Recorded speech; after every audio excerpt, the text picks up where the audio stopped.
The accidents in Chernobyl and Fukushima are considered beyond design basis events, which are catastrophic failures that exceed the limits of a power plant security system.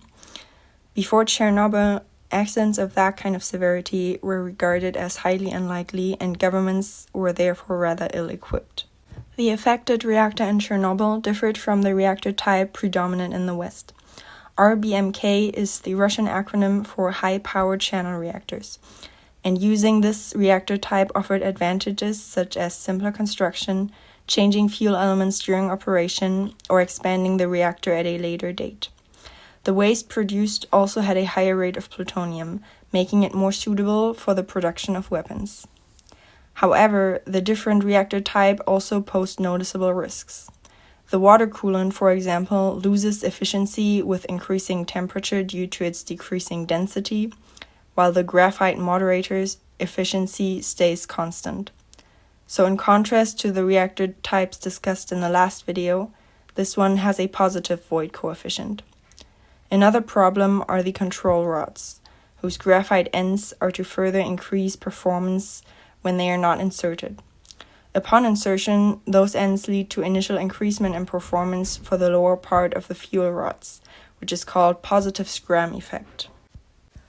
On the 26th of April 1986, a power outage was to be simulated during a routine shutdown to test whether the cooling system would keep running until the emergency power supply would kick in. Serious miscommunication and operational errors then led to unstable operating conditions and eventual runaway increase in power, resulting in 2 explosions and meltdown of the cores. The Soviet Union's response was rather slow and poorly organized, since they were wholly unprepared for a core melting incident. First responders and power plant workers were the most exposed, but the first roughly 200,000 voluntary helpers were insufficiently shielded as well, resulting in overall 28 deaths from acute radiation syndrome. The initial evacuation radius of 30 kilometers was realized within 7 days.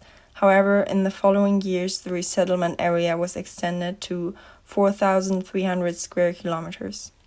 Furthermore, the government provided iodide tablets to help prevent thyroid cancer, but the supply was insufficient and did not even suffice for all children. In total, the accident is believed to be responsible for around 5,000 thyroid cancer cases, 15 of which were fatal. Another problem were the permissible limits for radiotoxicity in food. The limits were increased short-term in all of Europe to avoid food shortages, but the Soviet Union failed to warn parents about this or to regulate baby food differently. Despite the controversial disaster control, the United Nations Scientific Committee on the Effects of Atomic Radiation came to the conclusion that the great majority of the population would be unlikely to experience serious health consequences as a result from the Chernobyl accident. The reactor type used in the Fukushima Daiichi power plant was a boiling water reactor design from the early 60s. In contrast to the RBMK 1000 reactor, they have a negative void coefficient, no positive scram effect, and a containment structure meant to prevent the release of radioactivity. Being situated in a region known to be quite seismically active, the plant was well prepared for the event of an earthquake. However, the protection against tsunamis was known to be insufficient roughly 18 years prior, with the plant 10 meters and seawater pumps only 4 meters above sea level, while tsunamis with up to 15.7 meters were considered possible at the site.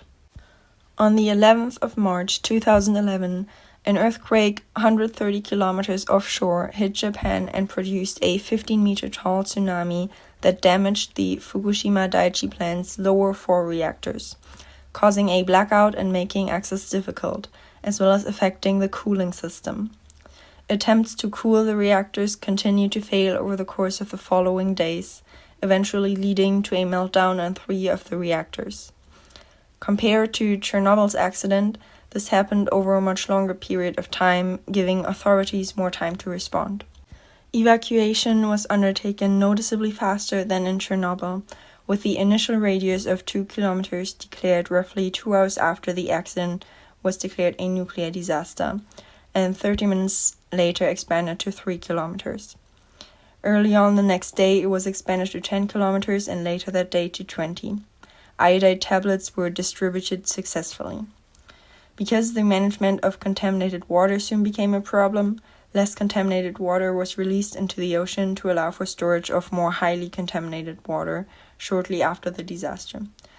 The long-term solution to this were water treatment facilities.